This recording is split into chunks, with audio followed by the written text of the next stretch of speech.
بسم الله الرحمن الرحيم وبه نستعين.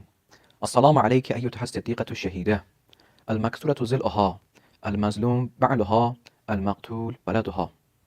Welcome to second episode of Fatimiyah series. Previously, we discussed that the Holy Quran mentioned and referred to the Lady Fatimah Salamullah alayha. But the question is, where is the name of Lady Fatimah in Holy Quran? Inshallah, on this episode, we will discuss about this question. Our scholar today is Sheikh Raja'i. Sheikh Raja'i, Assalamu alaikum. Wa alaikum assalam wa rahmatullah. It is my honor to be here for the second time in this very informative program, inshallah, to deal with the other question. Inshallah. So, as we mentioned, that on this, inshallah, on this episode, we will discuss this question. If we claim that the Holy Quran referred and mentioned the Lady Fatimah Salamullah alayha, exactly where is her blessed name? This question is one of the most significant questions that some persons asked, and we receive this question on these days. So inshallah we'll discuss, and inshallah we will answer this question on this episode. Sheikh Raja'i, we all are ears. Thank you. Yeah, it is a very important question. Most of the time, especially in last session, we said that we have around 200 verses of Quran dedicated to Lady Fatimah Zahra Salamullah alayha. And this is a very intriguing question. You say, okay, you claim 200 ayahs. Where is the name? You only say 200 ayahs, 200 verses. But whenever I open the noble book, the Quran I cannot find this name. Where are these names of Lady Fatimah in the holy book of Quran? You know, the answer is very simple. Because when we deal with Quran, we can find that it's not the policy of this noble book to mention the names. One simple example. For example, when you look into this noble book, we have discussions about the prophets. How many prophets do we have? More than 120,000, to be exact, 124,000 prophets. But the question is, do we have all of them mentioned in Quran? Of course not. Only 26 of them were mentioned in Quran. So this is very important to know. It's not the policy of Quran. Another example. The noble prophet of Islam is mentioned in Quran only 4 times.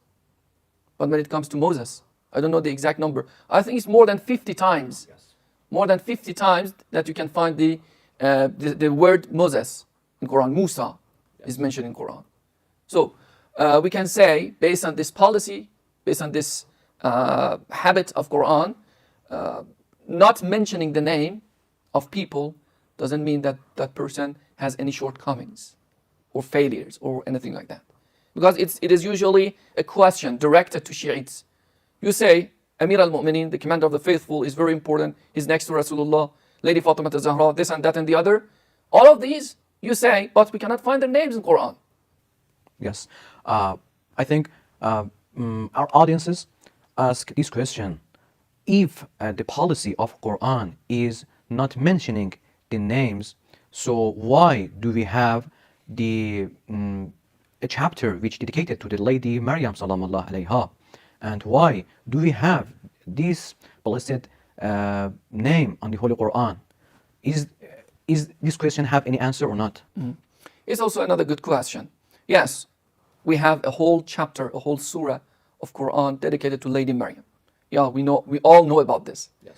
As I told you, sometimes Quran, the noble book, wants to make an example, to make a point. In this situation, this noble book goes to the people and name them, mention the names. It doesn't necessarily mean that whenever you want to make a point, you have to name the person.